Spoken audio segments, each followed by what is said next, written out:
des expériences.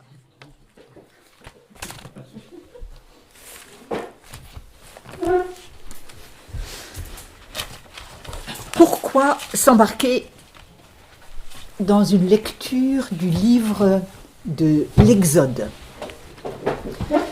quand on est adulte? On se dit, voilà, c'est une longue histoire qui s'est passée autrefois. Nous, aujourd'hui, on n'a pas besoin de réfléchir parce que ce n'est pas notre problématique, on n'est pas soumis à un autre peuple, on n'est pas... Voilà. Donc, du coup, souvent, un regard critique et désireux d'y trouver des choses qui nous aident à vivre aujourd'hui manque un peu. Donc, pour les écoles bibliques, c'est un texte génial parce qu'il y a plein de choses qui se passent, Moïse et les princes et l'abandon, voilà. Donc ça, les enfants adorent le livre de l'Exode.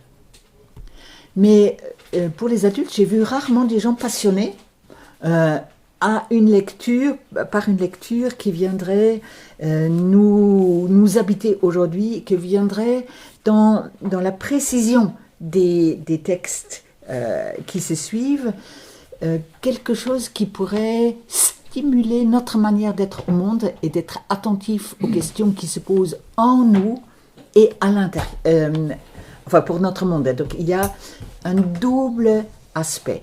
Est-ce que vous pouvez me dire les personnages principaux du livre de l'Exode, c'est qui? Moïse? Il est tout seul? Non, Aaron à la fin. Oui, Aaron, donc autour de lui. Le pharaon. Oui, voilà, il y a quand même quelqu'un en face. Sinon, voilà. Et donc, je pense que c'est une lecture un peu paradigmatique entre deux types de comportements. Le comportement pharaonique que chacun de nous peut avoir, même si c'est un petit, et le comportement d'un Moïse qui apprend à se dissocier du pharaonique. Donc c'est une bifurcation qu'il prend et qui en lui mûrit pour devenir finalement une manière de vivre pour lui-même et une manière de vivre avec et pour les autres à cause d'une interpellation qui lui vient de Dieu. Mais c'est lent, lent et long, avec ce qu'on discutait hier un peu avec Amaury déjà, c'est pas un développement rectiligne. Nous sommes très marqués par notre culture qui pense qu'on va de progrès en progrès. Et c'est peut-être moins vrai qu'on a envie. Dans notre tête, on a toujours envie que ça ira mieux. Combien de fois vous l'avez dit, ça ira mieux demain? Et on est très mal si demain ça va pas mieux, et même peut-être c'est pire. Parce que ça ébranle la construction de nos valeurs, et donc du coup il y a quelque part une erreur.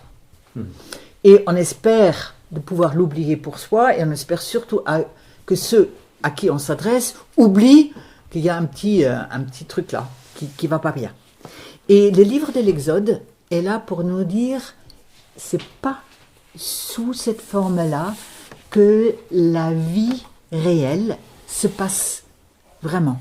La vie réelle, elle est faite avec un contradictoire intérieur et structurel pour chacun, pour une famille, pour une église, pour une société, pour notre monde. La contradiction, elle fait partie de notre réalité.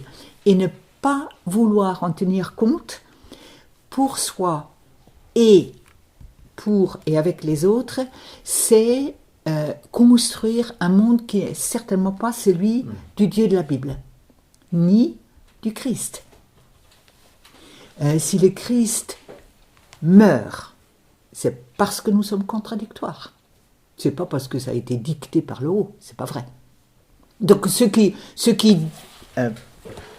font de Dieu une sorte de figure pharaonique. J'ai décidé que à partir du moment où mon fils meurt, tout va bien. Ça, c'est un arrangement avec notre logique et nous empêche de grandir. Parce que ça ne prend plus en compte la possibilité de retournement et d'abandon à l'intérieur de soi de tout ce qui voudrait être magique, instantané, emprise, pour que les choses s'arrangent sans que j'ai besoin de changer. Et donc, quand on lit les livres de l'Exode, on voit, c'est pas possible. Et donc, je crois que nous sommes, du côté chrétien, aujourd'hui en carence d'une lecture signifiante du Premier Testament. Et vous m'entendrez parler assez souvent plutôt Premier Testament que Ancien Testament, parce que dans notre français courant aujourd'hui, Ancien renvoie à du périmé. Hein? Donc on enlève de nos frigos tout ce qui est trop vieux déjà. Voilà. Donc on peut le lire un petit peu, mais enfin, c'est pas l'essentiel pour la foi. Or, j'ai commencé aussi à dire assez souvent à des personnes à qui je propose une lecture dans un des livres du Premier Testament, je dis, je pense que ça serait bien de lire la Bible de Jésus. Ah oui, la Bible de Jésus, c'est quoi en fait? La Bible de Jésus, c'est l'Ancien Testament. C'est le Premier Testament. Il n'avait pas une autre Bible. Donc, tout ce qu'il a témoigné pour nous ne peut se comprendre que lorsqu'on lit avec lui et grâce à lui ce Premier Testament. Donc les gens qui disent « Ah oui, mais ça c'était un Dieu qui n'était pas trop sympa parce qu'il punissait, etc., etc. » Nous, on veut un Dieu d'amour et ça c'est avec Jésus. Donc ils font effectivement une très très mauvaise lecture, même de la vie de Jésus. Il a dû faire des choix pour ou contre, pour que ce projet initial de Dieu, une humanité debout, vivante, en communion, dans la confiance, au-delà des ruptures, puisse se réaliser. Donc du coup, le Premier Testament, la Bible de Jésus, l'Ancien Testament, peu importe comment on l'appelle, est indispensable pour comprendre le Nouveau Testament. Donc, je mets déjà mes deux mains dans des directions différentes. Le Premier Testament donne une structure de base qui nous permet de comprendre que le Dieu biblique est un Dieu qui veut la longue durée de relations libres et en confiance. Et la liberté ne se préserve pas dans un bocal ou dans un frigo. Ça ne se surgèle pas. Ça se ramasse comme de la manne chaque jour. Et donc si on oublie de se prendre sa part de libération au jour le jour, paf, on est à nouveau dans les enchevêtrements de la non-liberté. On aura l'occasion d'en parler.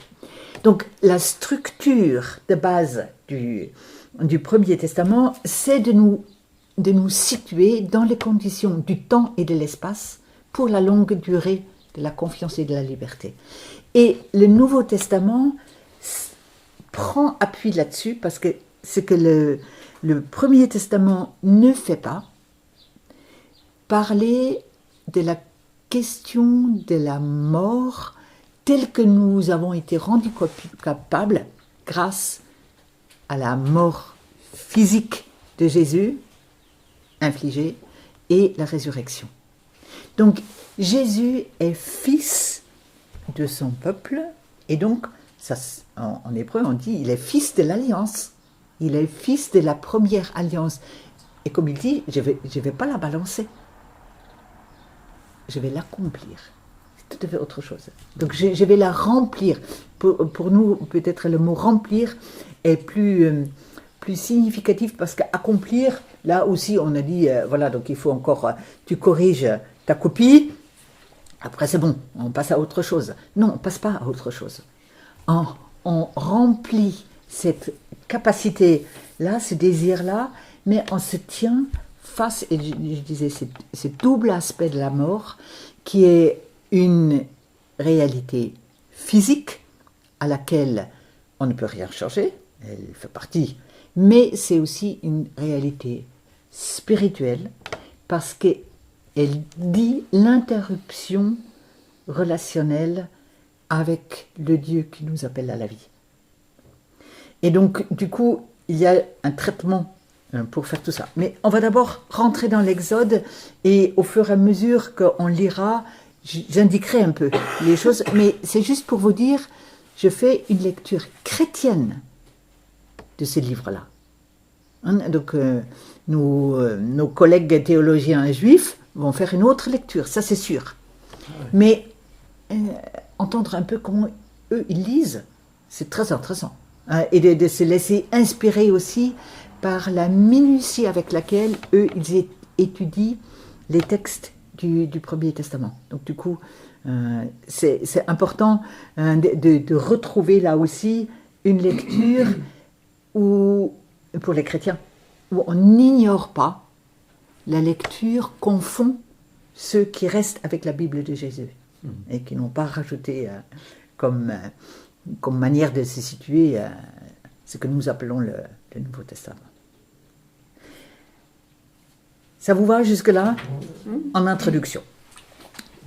Je propose que nous lisions à haute voix dans le livre de l'Exode, chapitre 1, à partir du verset 1.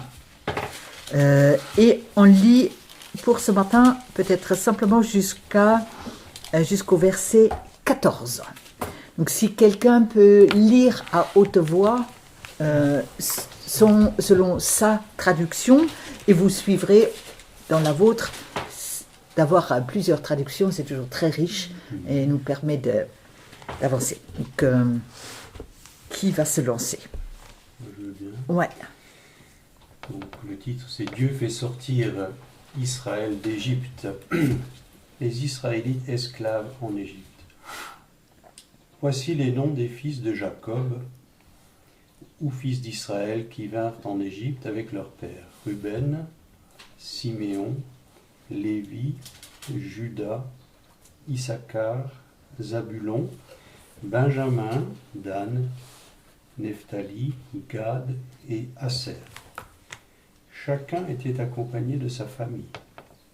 En tout, les descendants de Jacob étaient alors au nombre de 70. Joseph, son autre fils, était déjà en Égypte. Plus tard, Joseph mourut, ainsi que ses frères et toute cette génération. Par la suite, les Israélites eurent tant d'enfants qu'ils devinrent extrêmement nombreux et très forts. Le pays en fut rempli. Un nouveau roi commença à régner sur l'Égypte, mais il ne savait rien de Joseph. Il dit à son peuple: « Voyez, les Israélites forment un peuple plus nombreux et plus fort que nous. Il faut trouver un moyen pour limiter leur nombre. En cas de guerre, ils se joindraient à nos ennemis pour nous combattre et quitter le pays. » Les Égyptiens désignèrent alors des chefs de corvée pour accabler le peuple d'Israël en lui imposant certains travaux. C'est ainsi que les Israélites durent construire les villes de Pithom et Ramsès pour y entreposer les réserves du Pharaon. Mais plus on les opprimait, plus ils devenaient nombreux et plus ils prenaient de la place, si bien qu'on les redoutait. Les Égyptiens les traitèrent durement comme des esclaves. Ils leur rendirent la vie insupportable par un travail pénible. Préparer l'argile, faire des briques, exécuter tous les travaux des champs. Bref, ils leur imposèrent sans pitié toutes sortes de corvées. Merci beaucoup. Première question toujours, est-ce qu'il y a quelque chose au niveau des versets, des phrases, quelque chose qui vous pose problème simplement de compréhension de la trame narrative? crois que c'était assez facile. Ouais. Donc, on fait le rappel du livre de la Genèse. Je ne vais pas rentrer là-dedans. Une famille relativement claire, construite. Juste pour les 70 personnes qui sont arrivées là en Égypte, le chiffre 70, ça vous dit quelque chose? Le 7. 7, ouais. Mais il y a d'autres endroits dans la Bible, ça peut être 70 ou 72. Les traditions sont un peu différentes. Ça vous dit quelque chose? Ouais. Jésus. Jésus envoya les 70. Ah, bah bravo! Dans... Bravo. Donc, il y a l'envoi des 70-72 disciples pour prêcher en son nom. Donc, mon cher collègue théologien, est-ce que 70, ça te dit autre chose? Non. Merci. J'ai jamais encore trouvé quelqu'un qui savait répondre. Donc, du coup, c'est juste Je suis normal. le plaisir de faire comprendre que même si on étudie beaucoup la Bible, il y a toujours un truc qu'on ne sait pas. Voilà. Donc, le rappel au pardon. 70 fois. Ça, bravo. Dans le Nouveau Testament, mais dans le Premier Testament, ouais. Donc, le chapitre 10 de la Genèse, sans regarder, ça raconte quoi? Chapitre 10. Donc, C'est entre Noé et création, Babel. 2, création. C'est la famille de Noé. Le développement de Cham, Japheth et... Oui. Ouais. Et On est entre Noé et Babel. Donc c'est l'expression de la famille qui grandit de Noé. en tout cas, tu es une super bonne piste. Bravo. Donc, c'est au-delà de Noé. En fait, on appelle ça la table des peuples. On dit tous les peuples qui existent. Donc, on a Noé, la tour de Babel en 11, et 10 donne la table des peuples. Yvette, regarde, ouvre. Et tu... Les peuples de la terre, oui. Ouais. Et donc, donne-nous quelques noms, parce qu'on les connaît tous, évidemment. Ah oui, alors il y a Gomer, Magod, Aké-Kénaz, Elisha, Kittim, Voilà. Couche, enfin bref, voilà. Bref. Et là, il y en a 70. Exactement. Donc, le chiffre n'est pas donné, mais il y a 70 peuples. On va les compter. Donc, le monde, à l'époque, c'est comme à l'ONU, il y en a combien aujourd'hui? Bonne question. 136. Non. 150. Je crois qu'actuellement c'est 189. Vous regarderez sur votre téléphone tout à l'heure. Mais bref, c'est ça. Tout le monde à l'époque sait qu'il y a 70 peuples. Donc dès que le chiffre 70 apparaît, on sait qu'on parle d'une totalité de l'humanité dans une diversité dans laquelle on ne peut absolument pas réduire un peuple à un autre. Donc si tu fais le génocide d'un peuple, tu as quand même encore 69 autres qui vont te dire ne te prends pas pour le tout. Donc la lecture anthropologique qu'on a, je suis au centre, je suis à moi, moi personne, moi famille, moi culture, moi église, je suis tout. Si les autres n'existent plus, c'est pas grave. Hein. L'essentiel de l'humanité va être sauvegardé grâce à moi. Et donc, le chapitre 10 de la Genèse dit dès le début, fais gaffe. Hein. Fais gaffe. Même si tu te considères comme spécialement appelé par Dieu, c'est pas contre les autres. La seule chose, c'est que toi, tu sais que ça te concerne. Je crois que toi, tu en parlais un peu hier, hein, quand tu disais ta présence dans la paroisse. Tu as recommencé à entrevoir que, en tous les cas, tu en faisais partie. de ceux qui sont appelés. Et avec bonheur, tu as vu que d'autres pensaient la même chose. C'est ça la communion. Hein. Donc c'est pas moi, parce que je suis plus petite ou plus pauvre ou plus grand, je sais pas quoi, que j'ai une autre place que les autres. C'est un parmi les autres. Et donc, dire ça au niveau des peuples, c'est déjà une affirmation théologique extraordinaire. Et quand on sait qu'Israël a été tenté, pas seulement dans le passé, de penser que tout était pour eux et à partir d'eux, et qu'on pouvait très facilement oublier les autres qui habitent le même sol, la Bible, elle, dit non.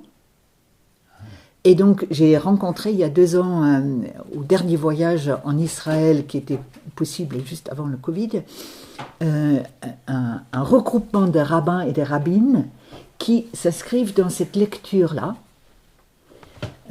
C'est pas parce que nous habitons ici que nous avons à chasser les autres. Et donc, c'est un mouvement. Là, il y a 2 ans, ils étaient une centaine de rabbins et de rabbines qui allaient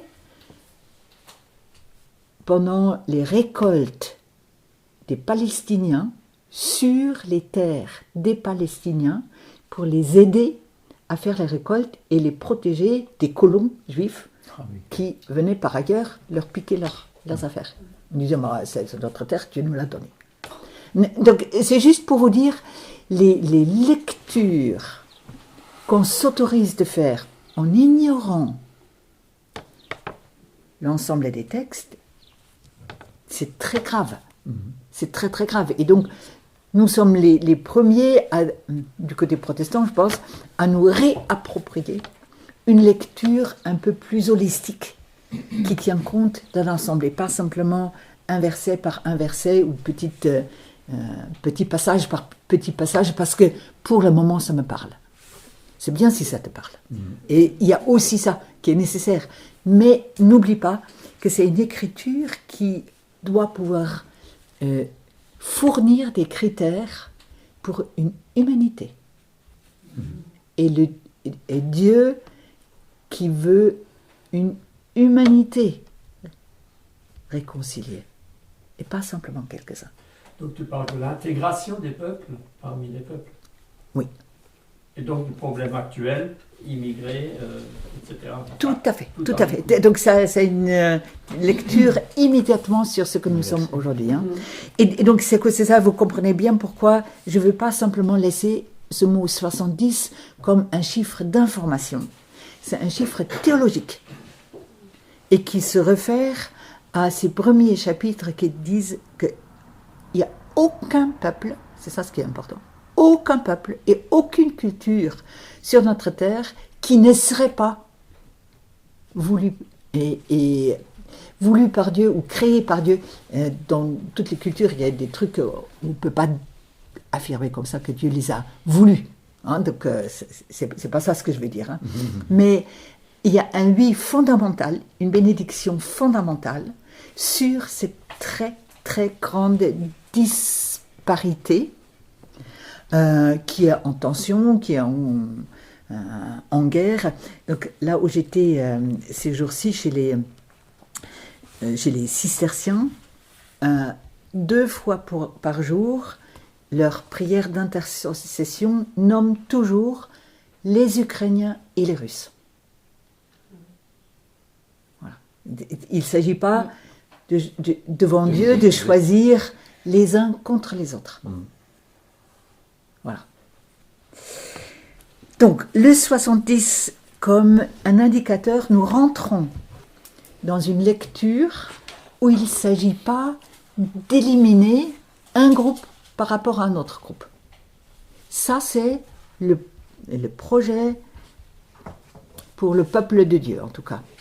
Et il fait face et incompatibilité avec ce que nous apprenons par le discours du Pharaon. Qu'est-ce qu'il dit à partir du verset 9 et 10. est-ce qu'il se situe dans cette même perspective? Loin de là. Non. Non. Là, il y a une méfiance. Lui, il dit, Voilà. Il y a une il faut les méfiance. stopper, quoi. Pardon? Il faut les arrêter. Il faut les arrêter. Hein. Donc, l'idée pharaonique, quel qu'il soit le pharaon, hein, moi ou... on procède par élimination. Ou en tout cas par une telle manière de créer une emprise pour empêcher l'autre d'évoluer, d'avoir son autonomie. Voilà. Donc, dans une première lecture, on se dit, mais on n'aurait pas vu. Hein, parce que si on ne retient pas qu'on rappelle le projet de Dieu, les uns comme les autres, on a dans la figure de Pharaon les uns, et ça c'est moi, sans les autres. Alors, il y a quand même une petite remarque juste avant, pour les autres versets qu'on n'a pas lus là. Donc, on voit très bien les fils d'Israël, ils deviennent très nombreux. Hein. Ça correspond à ce que Dieu leur avait demandé. Aussi bien le récit de la création, Dieu leur dit, n'ayez pas peur d'être nombreux. Allez-y.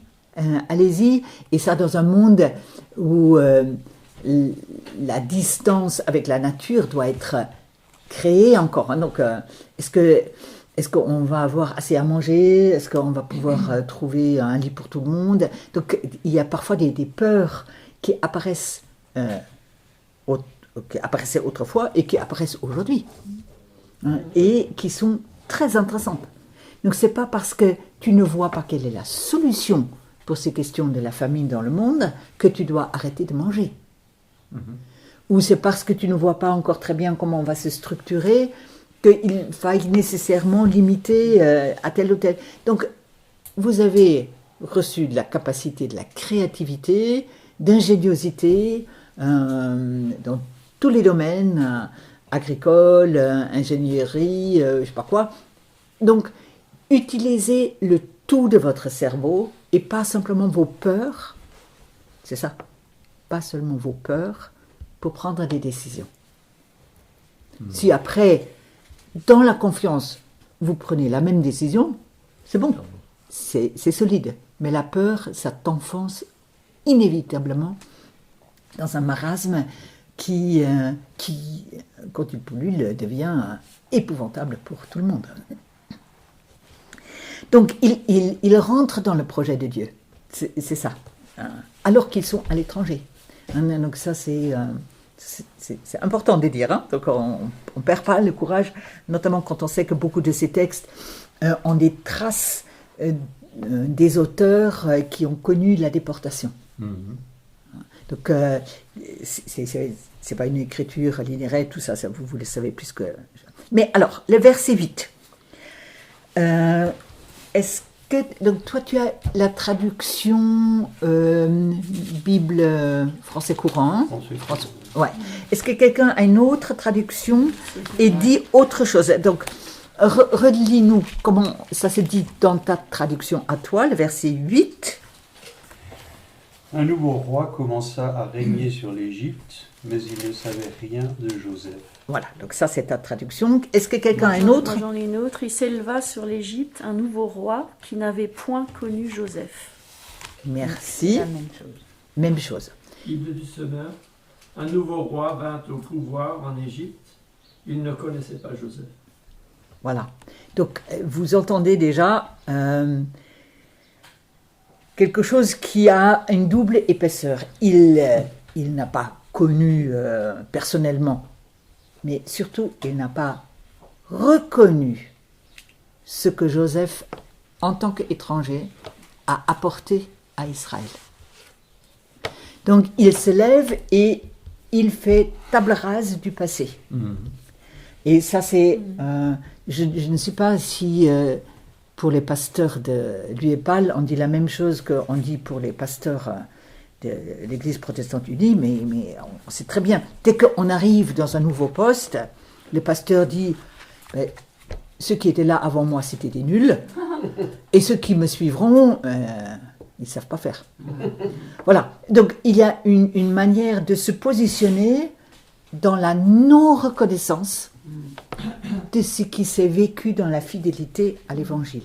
Peut-être le pasteur avant moi, j'ai relativement vite compris quels étaient ses savoir-faire et donc aussi ses pas savoir-faire. Hein. Donc du coup, ne pas reconnaître ce dont on est déjà riche permet de lancer un discours de peur et contre un certain groupe. Donc la seule référence, c'est moi. Donc ça c'est une constante. La figure pharaonique est considérée, ou se considère, comme étant sa propre origine. Je n'ai pas d'histoire antérieure dont je devrais tenir compte, et tout se décide par rapport à mon appréciation aujourd'hui. Et donc du coup, on est enfermé dans ces fantasmes, je ne peux pas dire autrement, dans les fantasmes. Il y a un petit proverbe qui dit « Tout ce qui est fermé, fermente ». Hein? Donc, le pharaon, juste de lui à lui, va faire fermenter ses peurs non reconnues, et ça va devenir un discours de haine, mais à partir d'un cinéma mental. Pourquoi ? Donc, si vous voyez dans les textes, j'invente rien, voici que le peuple des fils d'Israël est devenu Plus nombreux et plus forts. plus nombreux. Et est-ce qu'il y a d'autres traductions encore ? Plus puissant. Donc, un autre... Fécond. c'est pas sur le nombreux ou fécond, mais le mot avant. Voilà que les informe un peuple plus nombreux, plus puissant. Plus... Tu n'as pas un autre mot ? Non, fécond. Multiplière, Non. Moi j'ai fécond. Nombreux. Non, avant fécond. puissant. Trop. Trop. Hein ? Trop. C'est Mais quoi j'ai pas le ça. mot trop ? Trop nombreux, Trop nombreux, trop puissant. Alors, par rapport à quoi ? Il s'accrume. Par rapport à Il lui-même. a l'air de plus en plus. Exactement. Donc, c'est Il cet dit empêchant auto-référencement. de devenir trop. Le mot trop Ouais. est indicateur dans le langage que la seule chose qui compte, c'est moi. Moi, je considère que c'est trop. Le danger vient de là, la fermentation. Ils sont peut-être très nombreux, mais trop, Oui. ça c'est une mesure d'évaluation. Dépasse les limites. Oui, et qui, c'est moi qui ai décidé qu'est-ce qui est acceptable et qu'est-ce qui n'est pas acceptable. Pour la vie humaine, c'est pas cette mesure-là qui peut être appliquée de manière saine. Donc, le fait qu'ils disent « ils sont chez nous » et c'est trop, ça indique sa propre peur. Ça indique que lui-même n'est pas rassuré. Il veut que du même. Il veut que être lui le chef et les autres, je les range en dessous, comme ça je domine bien, mais je veux personne en face. Qui que ce soit qui est en face, ne fût-ce qu'une seule personne, c'est de trop. Donc là, il y a un indicateur pour vous, peu importe où vous êtes, si vous entendez le mot trop, faites attention par rapport, qui dit ça par rapport à quoi ? En général, c'est indicateur d'une peur non reconnue et non assumée.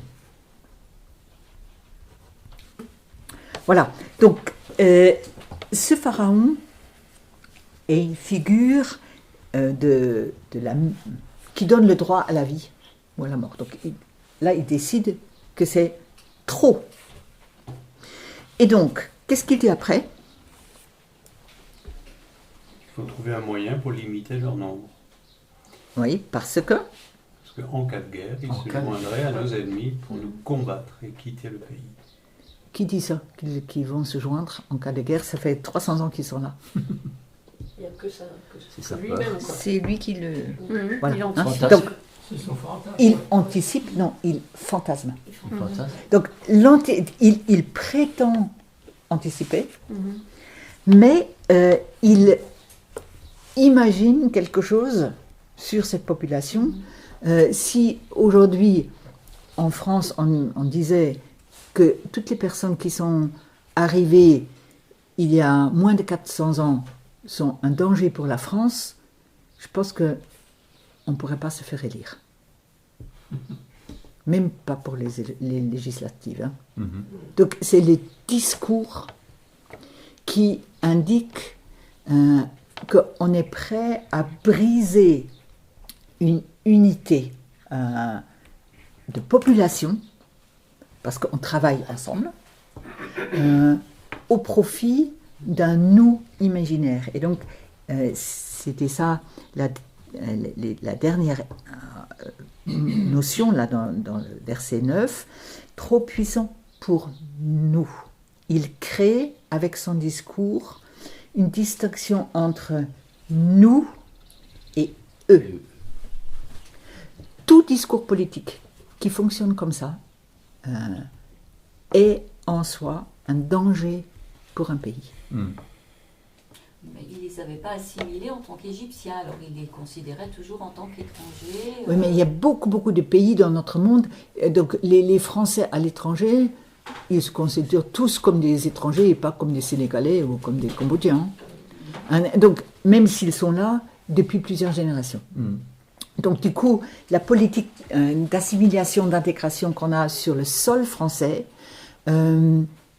n'est pas nécessairement la même manière de se situer quand on est en dehors de la France. Voilà. Donc, les Québécois sont quoi? C'est des Canadiens? Oh, mais c'est des faux Canadiens, parce que c'est quand même des... sont de chez nous, quoi. Des Français. En fait, on est très, très vite dans des manières assez différenciées de se situer par rapport à un sol, par rapport à d'autres qui habitent là. Et donc, du coup, je pense qu'avoir plusieurs manières de se situer est tout à fait légitime. Donc, on peut le faire comme ça ou on peut le faire autrement. Les Américains, là, aujourd'hui, c'est pas... Ils sont d'origine italienne, sont d'origine mais ils sont américains d'abord. Donc du coup, on a des manières culturellement parlant, politiquement parlant, différentes, et ça c'est tout à fait acceptable. Mais ce qu'il crée ici, c'est une division dans la population. Et je crois que si on faisait des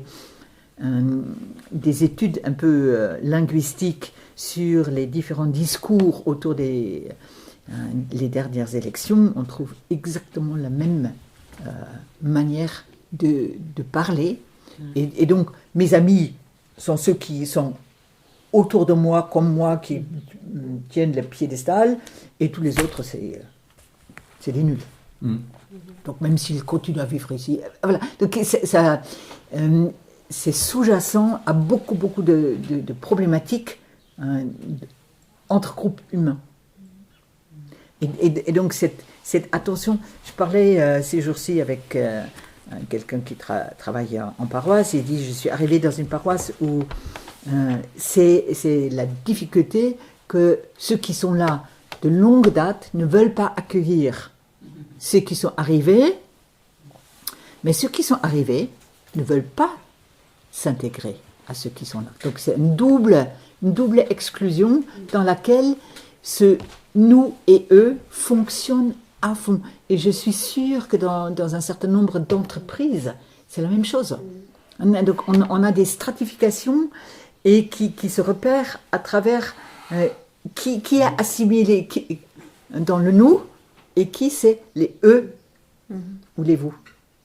C'est au niveau sociologique, c'est très intéressant. Si on veut savoir sur quelles questions il faut travailler, ça peut être intéressant de savoir comment se dit le discours interne à un groupe. En fait, cette semaine, j'ai vu il y avait une enquête du New York Times sur un journaliste qui s'appelle Carson Tucker, qui est hyper connu aux États-Unis. C'est un journaliste un peu sur une chaîne Fox News, qui est une chaîne d'infos très très à droite. Et en fait, ils ont analysé son discours sur 1500 extraits de ses monologues, etc. Et en fait, toute sa rhétorique, c'est justement basé sur ce truc us-them. Oui. Nous, Ouais. et eux. Nous, Et- ouais. Et donc il passe, c'est un truc avec des extraits audio, etc. C'est un genre Ouais. d'article interactif. Et en fait, justement, tu l'entends bien. Et donc, il répète ça, il fait des monologues de 12 minutes, 15 minutes, où il répète des fois 20 fois dans son monologue. Ouais. Us, them, Ouais. etc. Et donc, il l'a dit sur les 1500 extraits, genre, il l'a dit 10 000 fois, quoi. Et il ne nomme jamais Qui sont, de qui qui sont il s'agit, en fait. et donc, on est vraiment dans de l'idéologie. Tu peux bouger un peu si Non, c'est c'est. Je jongle. En tous les cas, c'est quand même vachement intéressant hein, que le livre de l'Exode Pardon. nous présente dans un premier temps une problématique qui est vraiment de notre quotidien. C'est vrai. C'est incroyable. C'est incroyable. Donc, prenons des sages mesures, puisque j'ai raison, ils sont trop nombreux, ils vont nous attaquer, donc il va falloir prévoir la riposte et se munir dès le début. Et donc, les mesures inventées par le gouvernement, à ce moment-là, c'est quoi? On va les faire travailler. Établir Ouais. des chefs. Des chefs de corvée. Les faire travailler. Ça veut dire, Fatigue. ils sont quand même... Ouais, non, bah, Les accabler. ils sont utiles pour la société. On serait bien bête de les laisser partir. Hein, donc, utilisons leur intelligence ou leurs muscles pour faire avancer nos affaires à nous, Tout ça. mais ça, c'est la seule chose qui nous intéresse. hein.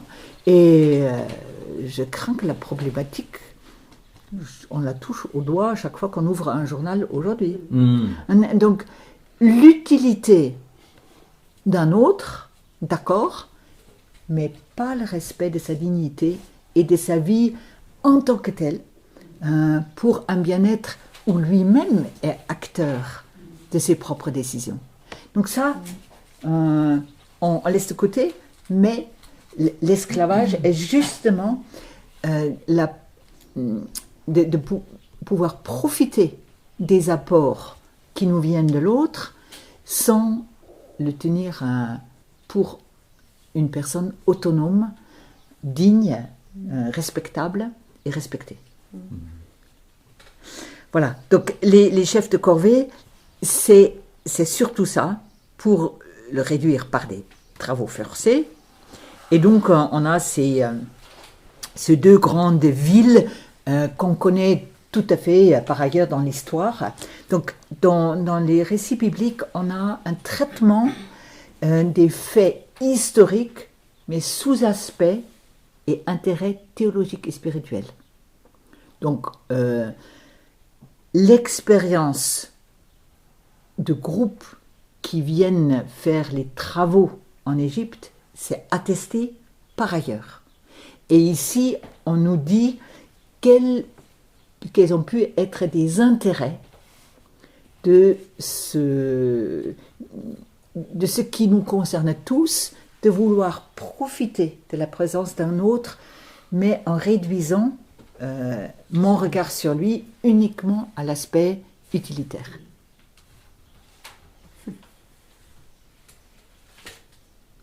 Et donc, paradoxe tout à fait intéressant, qu'est-ce qui arrive? L'inverse. C'est l'inverse, donc eux, ils continuent à être inscrits sur la lignée de la bénédiction venant de Dieu. Donc, la réduction au travail leur enlève leur autonomie sociétale, politique, mais le fond de notre capacité de nous situer de manière féconde dans la vie, à tous les niveaux, ne vient pas de là, nous dit-on. Tu peux réduire quelqu'un et il reste humainement debout. crois que nous avons beaucoup de témoignages. Par exemple, les anciens esclaves aux États-Unis, ou enfin dans toutes les Amériques, avec leur production littéraire, musicale, etc., on a là un témoignage de quelque chose de très fort. On peut penser aux personnes qui ont témoigné de leur vie dans les camps de concentration, dans les goulags, dans des prisons. Donc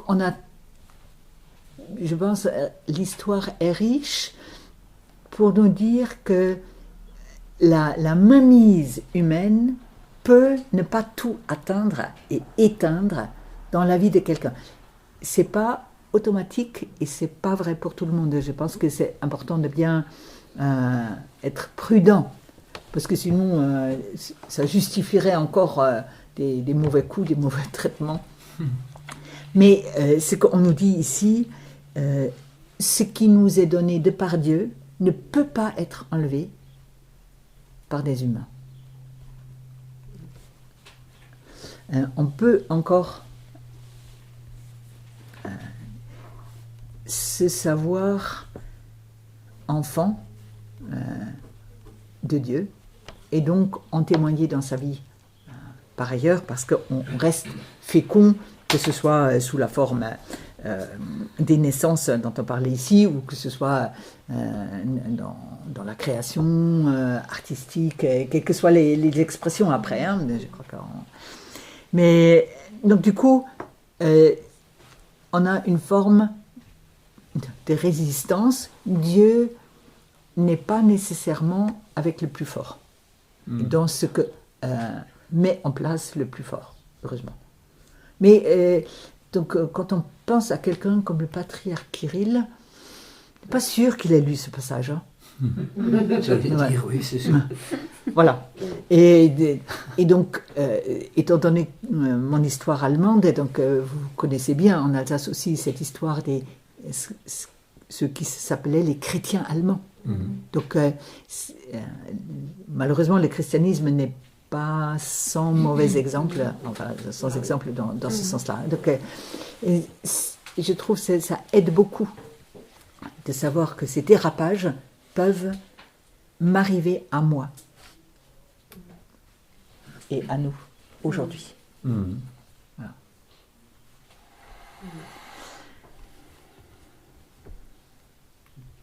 Je pense à Angela Merkel qui a accueilli tellement d'émigrés et qui s'est fait taper dessus parce qu'elle avait trop. Et bon. Trop pour certains. Oui, enfin, c'est ça. Voilà. Exactement. Tout à fait. Après, au verset 13 et 14, on a, dans ma traduction, arrive 2 fois le mot brutalité. Les Égyptiens asservirent les fils d'Israël avec brutalité, et à la fin du verset 14, encore une fois, leur imposèrent avec brutalité. Toi, tu avais une autre traduction, François, je ne sais plus très bien. Les Égyptiens les traitèrent durement. Durement. Cruauté. Qu'est-ce que vous avez encore? Dure servitude. Dure servitude. Il y en a bien insupportable. Ils leur rendirent la vie amère. Chez moi, il y a écrit pour le deuxième truc, les Égyptiens les écrasent. Ouais, voilà. Donc, tous ces mots-là, c'est vraiment des mots forts pour parler de quelque chose qui c'est pas simplement, voilà, donc on va augmenter vos horaires de travail, au lieu de faire 8 heures, vous faites 12, donc le Covid a vu passer ce type d'allongement. C'est devenu plus dur aussi à cause des conditions extérieures, mais ce qui est fait là, c'est je réfléchis à ce qui te fait mal et je décide de le faire. Donc c'est la capacité et le plaisir de faire mal à l'autre, de l'empêcher de ressentir une joie dans la vie, une joie dans le contact. Donc c'est important. Hein, donc, par jalousie. Ici, qu'est-ce que tu dis? Non, je veux dire, c'est peut-être un comportement purement humain. Bah, de toute façon, c'est humain. Oui. Oui. Mais les racines peuvent être multiples. Donc, ça peut être la jalousie. Ici, ça me paraît être plus l'idéologie de la peur. Oui, c'est la peur. Mais l'idéologie de la peur. Et pas la peur réelle. Donc, on a vu ça dans toutes les descriptions des camps de concentration, de goulag et de déportation. Le plaisir de ceux qui font le mal. Mais c'est pas on peut pas dire que c'est le diable qui est derrière aussi et qui a travaillé. Si tu le dis sous cette forme-là, je dirais oui et non, parce que ça peut servir de prétexte pour dire ils y sont pour rien. Oui, non, mais pas, non, pas dans ce sens. Voilà. Mais la réalité du mal, dans son ensemble de destruction contre l'humanité, s'exprime là. Voilà. Mais, et donc c'est là où la figure du Christ est tellement importante, il s'affronte à ce mal. Et il le subit aussi, mais il n'est pas d'accord de le taire. Oui. Mais si nous prions dans le Notre Père chaque fois, délivre-nous du mal, c'est à cette partie obscure de l'humain et dans l'humain qu'on pense. Et ça se lie à tous les niveaux. Hein. Et c'est important qu'on le repère. Hein. Je ne sais pas si vous connaissez un auteur anglais, Lewis. Il s'appelle Lewis. Et il fait parler le diable. Et le diable dit à un de ses sous-diables, tu sais, ma dernière invention, elle est géniale. Je fais croire aux humains que je n'existe pas. Et c'est bien notre Occident. Hein. Ouais, tout à fait. Puisque je suis gentil et les autres sont gentils, le mal, c'est une invention. Ça n'existe pas. Voilà. Donc, mais si j'ai dit, parfois il faut être relativement lent à dénoncer le mal radical pour ne pas trop vite sauter sur des étapes de son expression et de sa part de responsabilité. Donc quand on voit un certain nombre de nos accords internationaux au niveau de l'ONU, etc., c'est quand même pour trouver un moyen de réduire les excès du mal dans les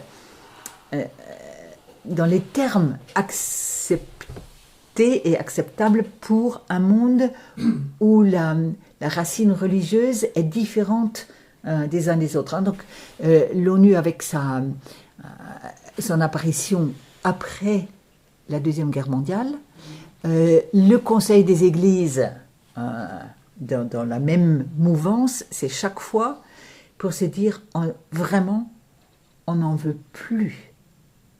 Donc ce jamais plus auquel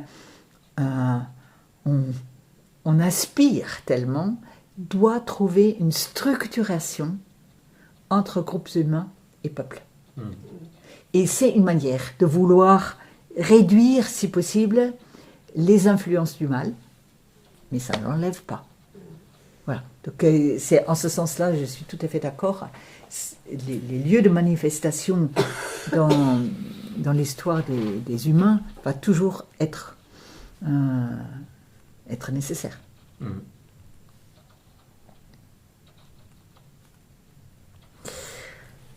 Donc ça, c'est autour de ce mot brutalité. Et je pense que, bon, celles et ceux qui ont été dans l'éducation des enfants, des ados, etc., faire comme si chaque enfant était de soi bon, et c'est juste l'influence mauvaise qui va réveiller.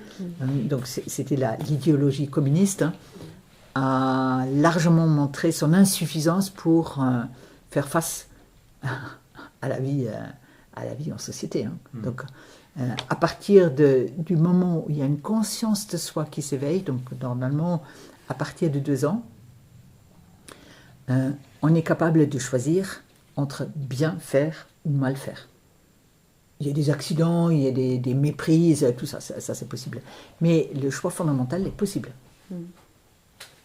Et moi, je connais personne qui s'en serait abstenu de toute son existence. Hein.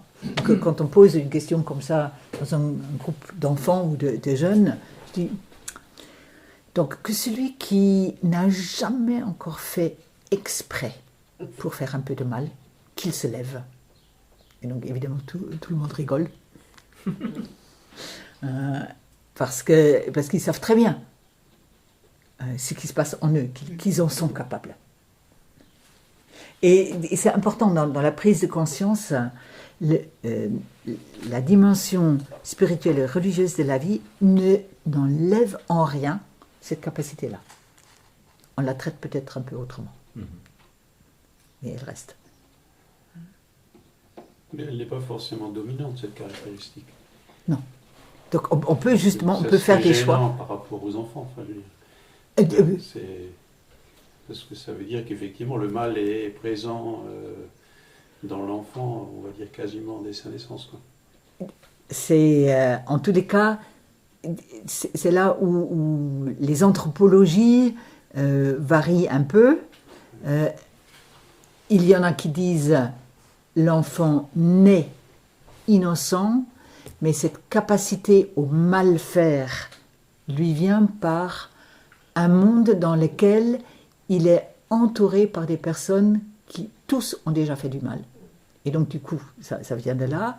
D'autres ont une autre anthropologie qui disent c'est structurellement, psychologiquement dans l'enfant parce que vous qui avez travaillé en institution spécialisée, si j'ai bien compris, il me semble que la seule chose que moi j'ai observée, des personnes qui sont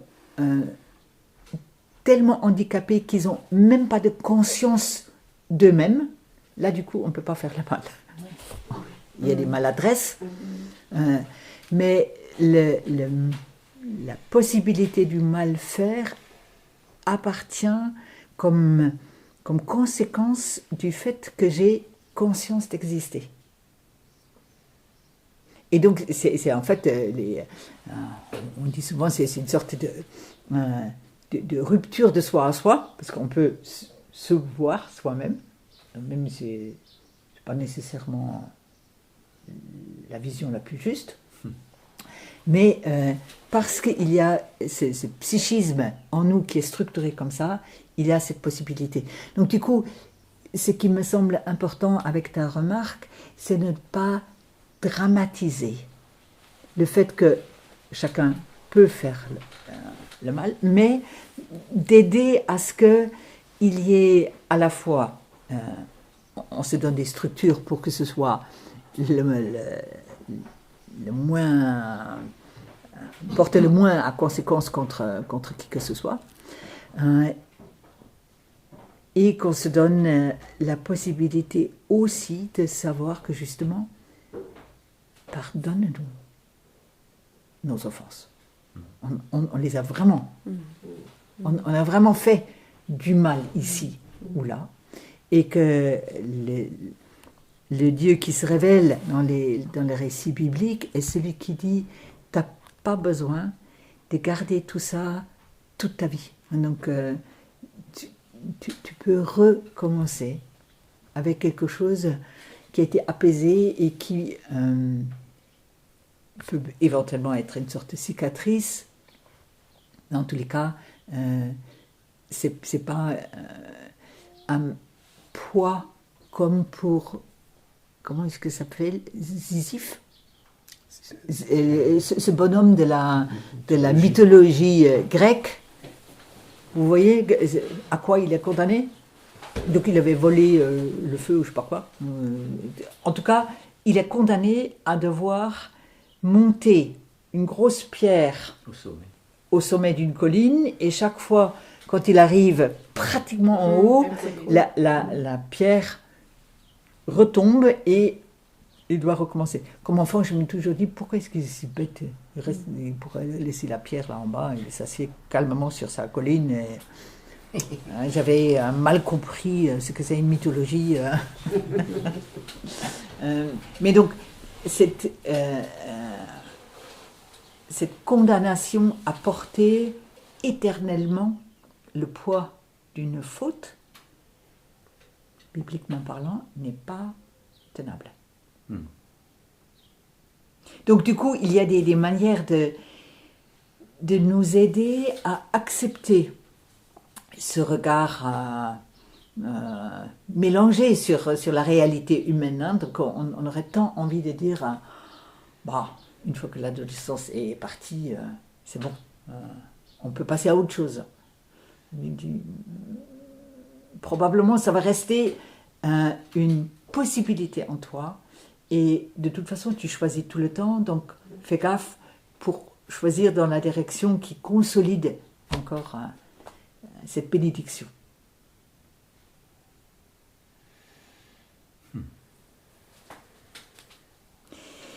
Il est presque 11 heures.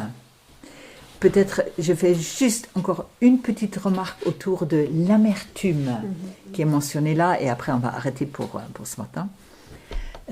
Donc au verset 14, donc, on a 2 fois le mot brutalité. Donc ça implique une volonté d'adhérer, des personnes qui sont là, d'adhérer aux consignes données. Donc on a ça assez souvent. Mais je peux rien, c'est l'ordre. Je dois faire comme ça. Ah oui. Et donc là, dès qu'il s'agit d'abîmer ou de ne pas abîmer la vie d'un autre humain, un ordre, en fait, n'a pas... on ne lui doit pas obéissance, selon le regard biblique. Mais ça peut te causer des ennuis, ça c'est autre chose. Hein. Et donc, il se peut que tu ne vois pas comment faire autrement que d'obéir, mais au moins que tu aies compris que cette manière de faire là, tu aurais pu faire autrement. Ça peut se faire autrement. Donc si tu imposes un travail, tu peux le faire sans brutalité, c'est possible. Voilà. Donc ces mots indiquent simplement que nous sommes capables d'adhérer à un projet maléfique,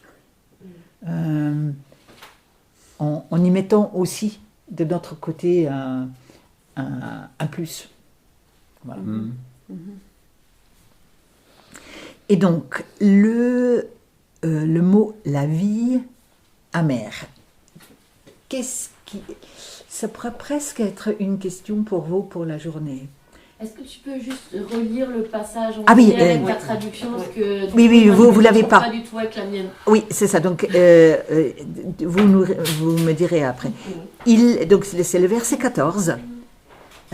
Et leur rendirent la vie amère par une dure servitude. Qu'est-ce que toi tu as? Chez moi, il y a écrit ils leur rendent la vie très difficile. Très difficile. Amer. Insupportable. Ouais. Insupportable. En fait, l'image de l'amertume, je trouve, elle est très parlante. Comment on sent que quelque chose est amer? Donc ça a lien avec nos papilles, hein? Oui, c'est ça. Et où se situent les papilles pour l'amertume? Derrière, non, pas derrière, le sucre est devant, derrière. Ouais. Ouais. Derrière. Très, très, très parlant. C'est souvent que seulement après coup, on se rend compte que c'est amer. C'était trop tard. Et en fait, c'est trop tard, parce que c'est déjà avalé. L'amertume pour la digestion, c'est moyen. Ça reste, et donc, puisque c'est au fond, ça reste longtemps dans la bouche. L'amertume dure dans la bouche beaucoup plus que le sucré. Le sucré, ça repart, on est tout de suite capable de prendre un deuxième bonbon, chocolat. Hein. Pour une vraie amertume, non. mais tu te rappelles toute la journée. Oui. Donc ça reste. Et Amer, c'est lié à vie. La vie amère. Donc il y a quand même la vie. C'est ça. C'est pas une tuerie, enfin, c'est pas quelque chose qui s'arrête. Exactement. Une vie qui continue. Qui continue, mais qui produit justement ce mal-être. Ça ronge, quoi. Oui, tout à fait. Et donc, c'est l'autre qui importe en toi quelque chose qui ne paraît pas digérable. Ouais. Et je crois qu'on a tous fait l'expérience que quelqu'un dit oh, bah, je ne voulais pas ça. Bah, si tu en souffres, tant pis. Bah, je regrette, mais j'y suis pour rien. Ça se discute, mais en tous les cas, c'est très très important d'être attentif quand on dit ça. Quand quelqu'un dit ça m'est amer, c'est un vrai poids sur l'existence. Et il faut du temps pour permettre que ce goût disparaît. Et probablement c'est simplement possible parce qu'on a des personnes sur lesquelles on peut s'appuyer un peu et qui sont prêts à entendre et pas dire bah tant pis, je peux rien.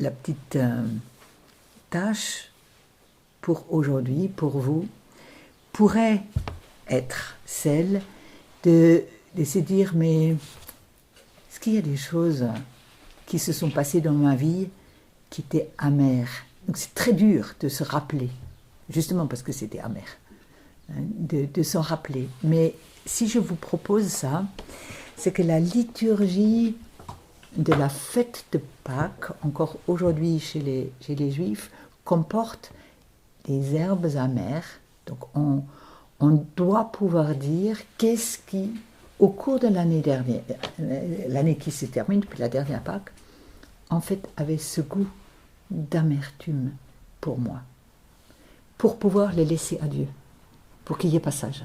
Et qu'on ne garde pas ça dans un coin de notre vie, et que finalement, s'il y a trop d'expériences d'amertume, ça réduit notre espace intérieur. Donc on a vu ici la réduction d'un espace extérieur, mais l'espace intérieur peut aussi se réduire. Et là, du coup, on ne peut plus donner suffisamment d'espace pour cette bénédiction qui vient par Dieu. Dieu ne punit pas par l'amertume. Jamais. Il peut nous sauver d'expériences amères. Mais il ne va pas les imposer de son côté. Et ne nous fait-il pas quelquefois vivre des choses amères afin de nous mener sur le chemin, un autre chemin pour nous libérer? Je pense liturgiquement parlant, c'est ce que on doit faire, donc de se rappeler que l'action de grâce et le rappel des amertumes sont indispensables. Je dirais plutôt que Dieu peut, à partir d'expériences amères qu'on s'est infligées entre nous, il peut en tirer quelque chose pour nous faire grandir. Mais je le désignerai pas comme auteur direct, lui qui l'impose, comme quelque chose, comme un moyen pédagogique. Si toi tu le dis pour toi-même, je l'ai reçu comme ça, j'entends ça comme une manière de te retrouver encore avec Dieu, mais si je dis à quelqu'un d'autre, ça peut te servir à ça, c'est insupportable. Donc du coup, il y a un certain nombre de choses pour lesquelles je peux le dire, et c'est vrai, pour moi, ou éventuellement pour un couple, hein, mais déjà les dire à des enfants, c'est pas possible, et les dire à l'hôpital à quelqu'un, donc ce que les aumôniers ont pu faire, c'est épouvantable. Hein. Je ne sais pas si tu en connais, mais... Je repense aussi aux premiers chrétiens qui ont été mis à mort, chassés, etc. Mais ça a favorisé l'évangile dans les pays où ils ont fui. Tout à fait, tout à fait. Les choses difficiles du début ont abouti à quelque chose. Tout à fait. Je crois que c'est important de se rendre compte que Dieu peut s'en servir et s'en sert pour telle ou telle chose. D'accepter la douleur ou d'accepter le négatif parce que par après il y a un plan de Dieu pour une libération. En tous les cas, si on le met, tout ce que tu mets dans ton expérience avec Dieu, je pense que c'est tout à fait, peut être tout à fait ajusté. On a suffisamment de personnes qui ont dit finalement merci que là c'était un non parce que ça m'a permis d'aide. Mais attention de ne pas faire apparaître à travers une manière de parler comme ça Dieu comme celui qui te fait souffrir. Oui, pour voilà. Voilà. Et donc je pense que là en général si vous pensez à vos enfants c'est souvent un bon critère. Donc même si parfois on dit « va dans ta chambre », c'est pour que l'enfant revienne à lui-même. Donc on a pu aussi faire de mauvais éducateurs, ça c'est sûr aussi. Hein. Voilà. Mais du coup, reporter sur Dieu tel ou tel type d'éducation qu'on a eu, je trouve c'est compliqué. Parce que Dieu ne peut pas être pris dans un seul format. Je pense que c'est surtout ça. Hein. C'est ça.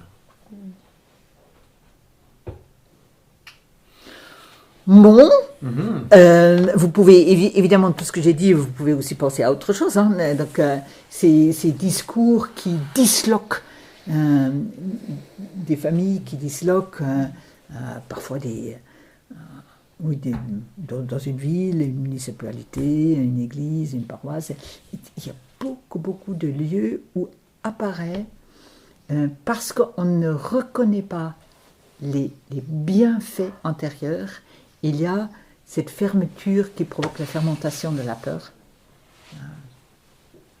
et une certaine hybris. Donc tout ça, c'est relativement lié. Bon, mes amis, vous avez compris qu'on ne va pas arriver très loin en 4 jours avec les rythmes que je vous propose. Pas le but non plus. Il y a 40 chapitres, je pense. Pas le but non plus. On reste là 40 jours. Ouais. C'est aussi symbolique ça. 40 jours, bah oui. Ça suffit pas parce que on n'a même pas fait un chapitre. 70 alors. Oui, 70. Très bien. Mais je crois que vous avez compris aussi que ça vaut la peine de s'arrêter un peu longuement sur les problématiques de fond pour pouvoir lire autrement, même si du coup c'est pas... Surtout que ça nous renvoie à des choses actuelles. Bah oui, Tout à fait. Parce que des fois, on a du mal à faire la part des choses entre ce que les médias racontent, entre ce que les voisins racontent, entre ce que... même dans nos familles. Hein. Et puis on a quand même des choix à faire aussi. Et on a des choix à faire par rapport à tout ça. Ou du moins afficher une position. Quoi. Oui, tout à fait. Ouais. Je ne pouvais pas m'empêcher de faire le parallèle avec la problématique de l'islam, surtout au début, quand il y a multipliez-vous, etc. Et on vit ça quand même un peu au quotidien. Enfin, je ne sais pas si c'est un problème franco-français, mais il est quand même assez... C'est vrai que tout ce qui s'est passé dans les présidentielles émanait bien aussi de cette problématique. Et on le vit au quotidien, sur Ilkirch, dans toutes sortes de... cette tension permanente et comment se positionner par rapport à cela. Quelle est ta position par rapport à cela? Là, tu parlais tout à l'heure de Madame Merkel. Elle avait été une fois en Suisse, je pense, interrogé beaucoup sur cette question, voilà, la multiplication numérique des personnes qui sont plutôt dans une tradition de l'islam. Et qu'est-ce que vous faites? Et elle a dit, tac au tac, et vous faites quoi avec votre religion? Vous ne pourriez pas être un peu plus enraciné dans votre propre tradition? Comme ça s'équilibre un peu. C'est pas une politique d'attaque. Elle était forte. Hein. Donc, en tout cas, elle a sorti la question d'une problématique nataliste. Je trouvais très intéressant. Et effectivement, la faiblesse du témoignage des chrétiens, parce qu'on se comporte comme si tout le monde savait de quoi il s'agit, et donc du coup, on se sent mis en difficulté par le nombre important des personnes qui ont une conviction religieuse très claire, dans laquelle on ne se sent absolument pas à l'aise. Et donc du coup, on se dit, mais ils sont trop, et il y aura peut-être quand même à se positionner pour dire, et toi, qu'est-ce que toi tu as comme conviction à mettre en face? Donc, dans ma vie en paroisse, je ne sais pas si tu as la même problématique, mais des jeunes qui me disent, donc j'ai un copain musulman, et la mère m'a montré, dans la Bible, elle dit, dans la Bible c'est écrit, tu dois porter un voile, tu dois faire ceci et cela, et pourquoi tu n'es pas fidèle à ta propre tradition? Donc on voyait très bien que dans des milieux musulmans, on a un discours type missionnaire. Ils ont trouvé dans la Bible un certain nombre de versets pour dire, voilà les chrétiens, vous êtes un mauvais chrétien, donc les jeunes me disent, mais qu'est-ce que je dois faire? Parce que... Et donc, du coup, on voit qu'on a été trop nuls. À force de tirer des versets à soi, on peut tout dire. Et donc, je dis, écoute, je vais te donner un autre verset, un autre passage dans le Nouveau Testament. Vous avez été libérés pour la liberté, donc Galates. Et donc, tu vas dire à la maman, oui, ça se trouve dans la Bible. Mais ça se trouve au début et là. Et donc, pour nous, la Bible n'est pas un livre où il faut exécuter chaque verset. Pour nous, il y a les versets en tant que tels, et après, il y a un grand tout. Et si on n'a pas le grand tout, les versets, ça ne sert à rien. En fait, ça nous disperse. Voilà. C'est pas complet. Mais c'est vraiment à intégrer dans notre manière de préparer les jeunes aujourd'hui à une confrontation qui est respectueuse pour dire, vous avez tout à fait raison, c'est écrit, il faut mettre un foulard pour les filles, il faut mettre ceci, cela. Mais nous, on est un peu curieux, on a deux dimensions et il faut que les deux soient ensemble. Donc du coup, on peut... Oui, enfin, on a deux en un. On a deux, il ne faut pas rester aux deux dimensions. Oui. Mais on a deux choses qui font un tout. C'est ça, exactement. Mais en tous les cas, il faut donner le moyen de ne pas dévaloriser l'autre parce qu'il est différent, mais dire, toi, c'est vrai, tu l'as lu comme ça, mais moi qui tiens ma vie à partir de ce livre, je l'ai lu totalement différemment. Donc je te l'ai dit, donc pour moi la lecture n'est pas comme tu la proposes. Non mais la difficulté vient de ce que j'ai envie de dire, que ce soit les responsables, les dictateurs, ou les chefs musulmans, etc. Ils ont cette position pharaonique qu'on a tout à fait. Tout à l'heure décrite, et que devant une position pharaonique, on se sent en difficulté, tout à fait, en tout cas en faiblesse. Et c'est vrai que ça crée la peur, etc. D'où le message de certains. Mais c'est quand même une réalité. Exactement, c'est ça, ignorer ce livre, mais c'est vraiment grave, parce que on est trop naïf Et après, on s'est dit, mais il faut se retirer à Vézelay pour pouvoir continuer à croire que la vie est belle. Ça, de toute façon. Oui. Voilà, donc du coup, ça indique une grande carence chez nous de se farcir ces questions, mais compliquées. Hein. Et donc, les figures pharaoniques, il y en a à tous les coins de rue.